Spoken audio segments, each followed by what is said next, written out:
Trump सरकारचा चीनला मोठा दणका। अमेरिका चीनच्या वस्तूंवर 104% कर लादणार। चीनकडून अमेरिकेवर आयात कर लादल्यानंतर ट्रम्प सरकारकडून अतिरिक्त कर लावण्याचा निर्णय। मनसे नेते संदीप देशपांडेंना अज्ञात व्यक्तीकडून शिवीगाळ आणि धमकी। संदीप देशपांडे यांच्याकडूनही धमकी देणाऱ्याला शिवीगाळ। देशपांडे यांच्याकडून शिवाजी पार्क पोलीस ठाण्यात तक्रार दाखल। भैयांना महाराष्ट्रामध्ये राहू द्यायचं का यावर विचार करावा लागेल। उत्तर भारतीय विकास सेनेच्या याचिकेनंतर मनसेचा इशारा। निवडणूक आयोगानं मनसेची मान्यता रद्द करावी।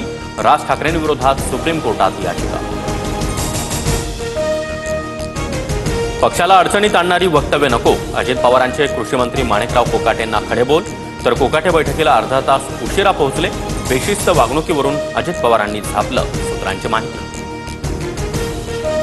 दलित मुस्लिम ब्राह्मणांमध्ये अडकलो आणि ओबीसींनी आमची साथ सोडली। अहमदाबादमधील काँग्रेसच्या अधिवेशनामध्ये राहुल गांधी यांचं वक्तव्य, सूत्रांची माहिती। गर्भवतीच्या मृत्यूप्रकरणी दीनानाथ मंगेशकर रुग्णालय दोषी।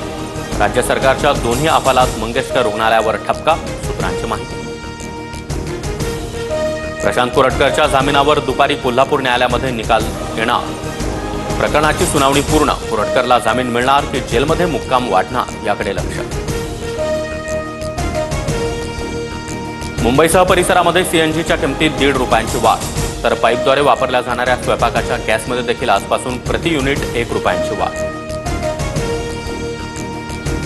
राज्यात पारा 40 पार। मुंबईमध्ये 34 तर नाशिकमध्ये 41° तापमानाची नोंद। नाशिकातील 5 तालुक्यामध्ये 14 टँकरनं पाणी पुरवठा। कणकवलीमध्ये स्थानिक आणि परप्रांतीयांमध्ये बाचाबाची। पतीला स्थानिकांनी मारहाण केल्याचा परप्रांतीय महिलेचा आरोप। तर भाजीचे दुकान लावण्यावरून महिलेकडून अरेरावीची भाषा, स्थानिकांचा आरोप। नांदेड धाराशिवसह सोलापुरात वादळी वाऱ्यासह अवकाळी पाऊस। आंबा, ज्वारी, फळबाग आणि काढून ठेवलेल्या हळदीचे मोठ्या प्रमाणावर नुकसान। शेतकरी चिंतेत।